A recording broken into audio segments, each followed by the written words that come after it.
Assalamualaikum warahmatullahi wabarakatuh. Saya Rida Nur Azizah, NIM 031 dari kelas A Agroteknologi. Di sini saya akan berpresentasi dengan pembahasan kelayakan finansial dan kelayakan sensitivitas usaha tani kakao di Kecamatan Bulog, Kabupaten Tanggamus. Di sini saya mengambil dari sumber jurnal yang berjudul Analisis Kelayakan Finansial Usaha Tani Kakao di Kecamatan Bulog, Kabupaten Tanggamus. Komoditas kakao di Provinsi Lampung. Menurut BPS Provinsi Lampung 2015, peningkatan luas lahan komoditas kakao di Provinsi Lampung dari tahun 2010 sampai 2014 cukup signifikan. Pada tahun 2010, luas lahan kakao adalah 42.427 hektar. Sedangkan pada tahun 2014, luas lahannya meningkat hingga mencapai 68.152 hektar. Sehingga presentase peningkatan lahan kakao di Provinsi Lampung yaitu 60,63%. Menurut BPS Kabupaten Tanggamus 2015, letak sentra kakao di Provinsi Lampung yaitu tepatnya berada di Kabupaten Tanggamus.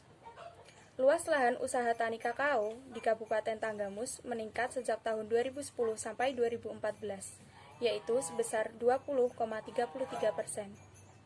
Kecamatan Bulog merupakan salah satu kecamatan yang menjadi sentra kakao di Kabupaten Tanggamus.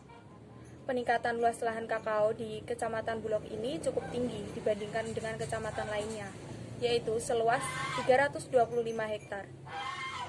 Usaha tani kakao membutuhkan modal yang cukup besar, biaya investasi yang besar, dan masa pengambilan yang cukup lama. Oleh karena itu, diperlukan analisis kelayakan dan sensitivitas untuk mengetahui apakah usaha tani kakao layak untuk diusahakan oleh petani.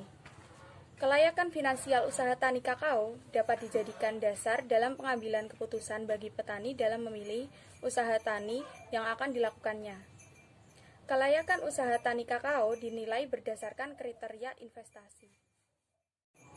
Pembahasan di presentasi saya kali ini yaitu yang pertama, kelayakan finansial usaha tani kakao monokultur dan tumpang sari di Kecamatan Bulog, Kabupaten Tanggamus.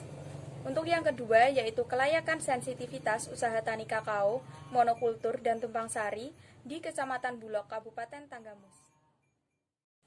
Untuk yang pertama yaitu kelayakan finansial usaha tani kakao monokultur dan tumpang sari di Kecamatan Bulog, Kabupaten Tanggamus. Analisis kelayakan finansial dilakukan untuk melihat apakah usaha tani kakao menguntungkan dan layak untuk dikembangkan di masa yang akan mendatang. Tingkat suku bunga yang digunakan pada penelitian ini adalah 9%. Tingkat suku bunga tersebut digunakan berdasarkan tingkat suku bunga yang dikeluarkan oleh BRI. Untuk penjelasan pada tabel penerimaan usaha tani kakao monokultur dan tumpang sari ini yaitu yang pertama, net present value atau nilai NPV pada usaha tani kakao monokultur dan tumpang sari menunjukkan bahwa usaha tani kakao layak diusahakan karena nilai NPV-nya lebih besar dari 1. Berdasarkan data pada tabel tersebut dapat diketahui bahwa nilai NPV usaha tani kakao tumpang sari lebih besar dibandingkan usaha tani monokultur.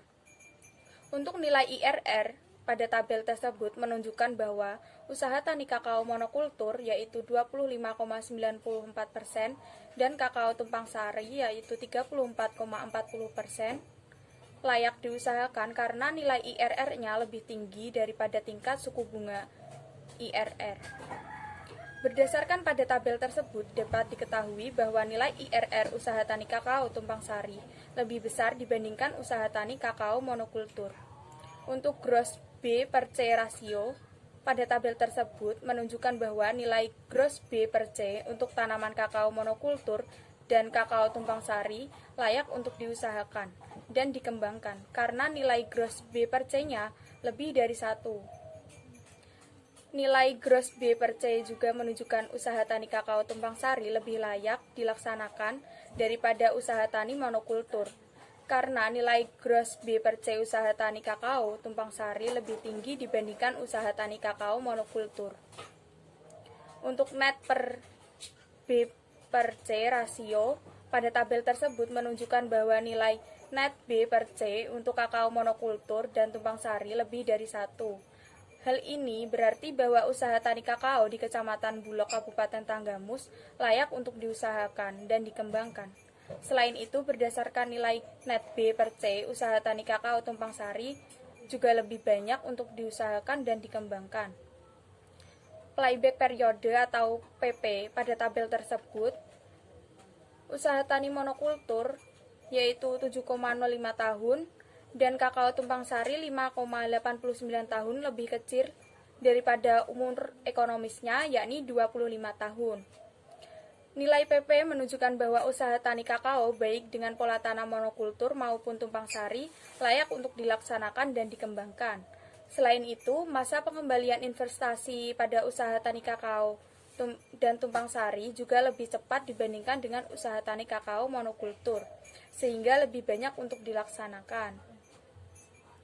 Tabel tersebut juga menunjukkan bahwa usaha tani kakao monokultur dan tumpang sari layak untuk dilaksanakan menurut kriteria net B per C, gross B per C, nilai PP, dan NPV dan IRR.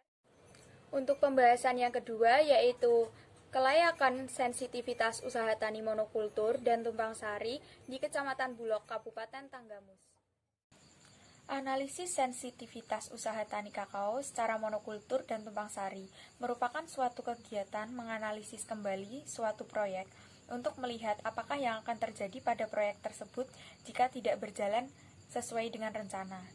Oleh karena itu, analisis sensitivitas penting untuk dilakukan untuk menghadapi resiko di masa yang akan mendatang. Kriteria analisis sensitivitas yang digunakan pada penelitian ini ada 3, yaitu terjadi kenaikan biaya produksi pada usaha tani kakao yaitu sebesar 7,26%, dan terjadi penurunan harga jual kakao sebesar 22%, serta terjadi penurunan produksi kakao sebesar 12%. Penurunan tersebut dipilih berdasarkan hal-hal yang mungkin terjadi pada usaha tani kakao di masa yang akan mendatang. Hasil analisis sensitivitas usaha tani kakao dengan pola tanam monokultur dan tumpang sari dapat dilihat pada tabel ini, yaitu tabel 6 dan 7. Hasil analisis sensitivitas pada tabel 6 menunjukkan bahwa usaha tani kakao monokultur layak diusahakan. Kriteria kelayakan finansial menunjukkan bahwa usaha tani kakao tetap layak diusahakan meskipun terjadi kenaikan biaya sebesar 7,26%, terjadi penurunan harga jual sebesar 22%, serta terjadi penurunan produksi kakao sebesar 12%. Usaha tani kakao tumpang sari tidak sensitif terhadap peningkatan biaya sebesar 7,26% dan penurunan harga jual 22%, dan hal tersebut dapat dilihat dari nilai laju kepekaannya, yaitu kurang dari 1. Pada saat terjadi penurunan produksi sebesar 12%, diketahui bahwa kriteria NPV menunjukkan nilai laju kepekaan yang lebih dari 1. Hal ini berarti bahwa kriteria NPV sensitif terhadap penurunan produksi kakao sebesar 12%. Nilai laju kepekaan pada kriteria pada usaha tani kakao polikultur lebih kecil dibandingkan nilai laju kepekaan pada usaha tani kakao dengan pola tanam monokultur. Hasil perhitungan nilai laju kepekaan analisis sensitivitas yang disajikan pada tabel 6 dan tabel 7 menunjukkan bahwa usaha tani kakao dengan pola tanam monokultur lebih sensitif dibandingkan usaha tani kakao dengan pola tanam tumpang sari, sehingga lebih beresiko untuk diusahakan. Di sini dapat disimpulkan bahwa usaha tani kakao baik dengan pola tanam monokultur maupun tumpang sari layak untuk diusahakan dan dikembangkan berdasarkan kriteria NPV, IRR, gross B per C, net B per C, dan PP.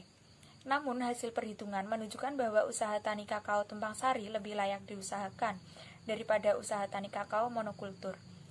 Berdasarkan hasil analisis sensitivitas setelah terjadi kenaikan biaya produksi pada usaha tani kakao sebesar 7,26% dan penurunan harga jual kakao sebesar 22%, serta penurunan produksi kakao sebesar 12%, usaha tani kakao monokultur dan tumpang sari tetap layak diusahakan dan dikembangkan. Namun, berdasarkan nilai laju kepekaan pada analisis sensitivitas usaha tani kakao monokultur, lebih sensitif daripada usaha tani kakao tumpang sari. Mungkin itu saja yang dapat saya sampaikan, semoga bermanfaat. Wassalamualaikum warahmatullahi wabarakatuh.